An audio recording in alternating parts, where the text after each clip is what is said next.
Halo Sobat Peternakan, selamat datang di obrolan Tengah Tengah Hutan. Hutan.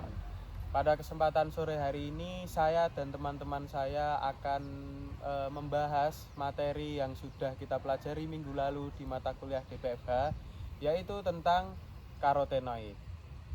Karotenoid adalah bahan alami berupa pigmen yang ada di zat-zat makanan yang kita makan sehari-hari seperti di salmon, udang, dan juga kuning telur.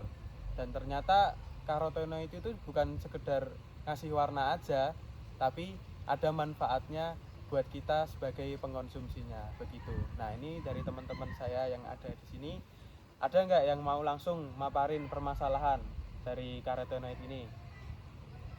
Oke, jadi gini Le. Kebanyakan masyarakat itu taunya karotenoid itu bisa didapat dari sayur sama buah-buahan aja.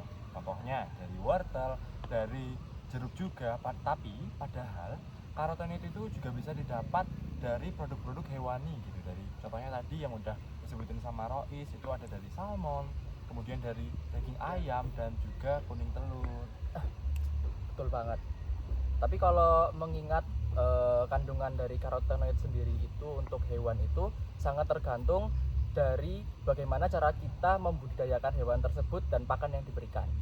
Nah, tapi kenyataannya terkhususnya di Indonesia nih ya, masih banyak itu peternak yang belum memberikan pakan-pakan yang mengandung karotenoid yang tinggi. Contohnya kayak spirulina ataupun jagung kuning. Jadi masih bisa terbilang kalau untuk dari hewani di Indonesia itu masih rendah. Jadi, apakah kita bisa mengatakan bahwa kualitas produk hewani kita belum optimal dari sisi kandungan karotenoidnya?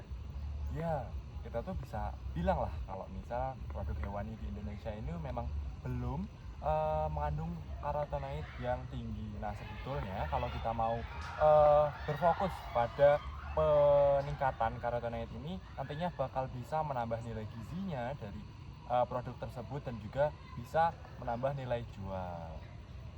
Oke, sekarang gini deh, coba kita lihat contohnya yang ada di kenyataan yang ada di lapangan ya. Kita ambil contoh itu telur. Nah, kita bisa melihat perbedaan antara kuning telur yang dari peternak-peternak lokal ataupun dari yang dari peternak modern atau dari yang impor. Itu mesti warna kuningnya beda banget. Kalau yang lokal itu warnanya pucat, kalau yang dari impor itu biasanya warna oranye lebih terang. Berarti memang kandungan warna dari kuning telur itu bukan dari pewarna buatan ya? Ya, Agak pakan unggasnya itu sendiri tuh pakai bahan-bahan alami yang kayak marigold extract, paprika powder, bahkan mikroalga yang bikin negara-negara maju tuh warna kuning telurnya itu oranye gitu.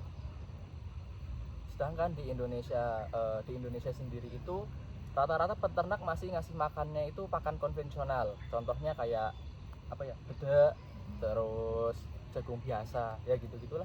Padahal ya kalau di lokal sendiri tuh banyak tau yang pakan-pakan yang banyak akan kayak beta karoten kayak daun pepaya, singkong, ya yang sejenis-sejenis itulah, bukan malah kayak ngasih dedak dan yang lain-lain yang kayak lu bilang tadi lang.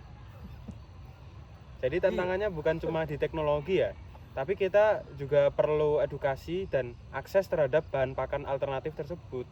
Kalau kita angkat dari sumber ilmiah dah ya. Jadi kalau secara ilmiah, karotenoid itu kan pigmen larut lemak ya, yang fungsinya itu jadi antioksidan yang kuat.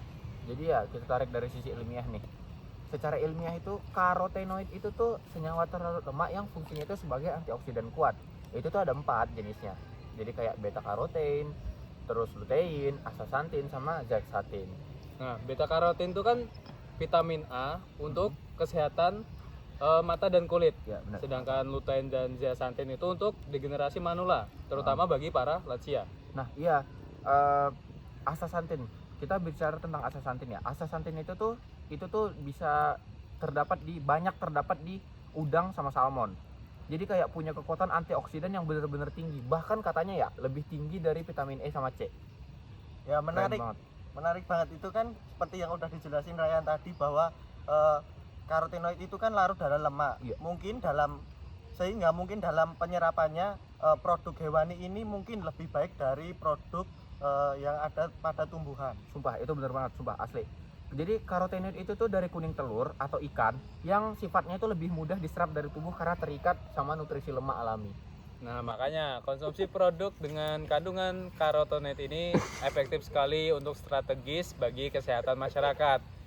Dan kemudian supaya optimal, itu ada beberapa langkah strategis yang perlu dilakukan. Yang pertama yaitu dengan memperkaya pakan ternak dengan bahan tinggi karotenoid seperti jagung kuning dan marigold. Dan yang kedua yaitu mengembangkan produk makanan fungsional yang kaya akan kandungan karotenoid, misalnya seperti telur yang kaya akan lutein yang baik untuk kesehatan mata. Ketiga, edukasi dan riset. Peternak harus tahu bahwa pakan itu bukan soal cuma nutrisi, tetapi juga soal pigmen seperti karotenoid yang bermanfaat sekali.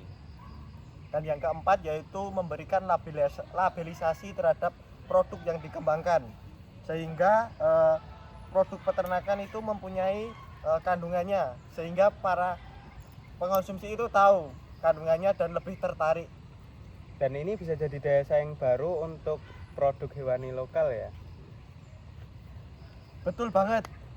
Ini bukan sekedar sumber protein saja, tetapi juga jadi sebagai bahan pangan fungsional. Jadi karotenoid itu bukan cuma sekedar pigmen pewarna alami, tapi juga komponen bioaktif penting dalam pangan fungsional hewani. Terima kasih buat teman-teman semua yang sudah menyimak video ini sampai akhir. Semoga ilmunya bermanfaat dan bisa memajukan dasar pangan fungsional hewani di Indonesia. Salam sejahtera. Salam! Terima kasih. Wassalamualaikum warahmatullahi wabarakatuh.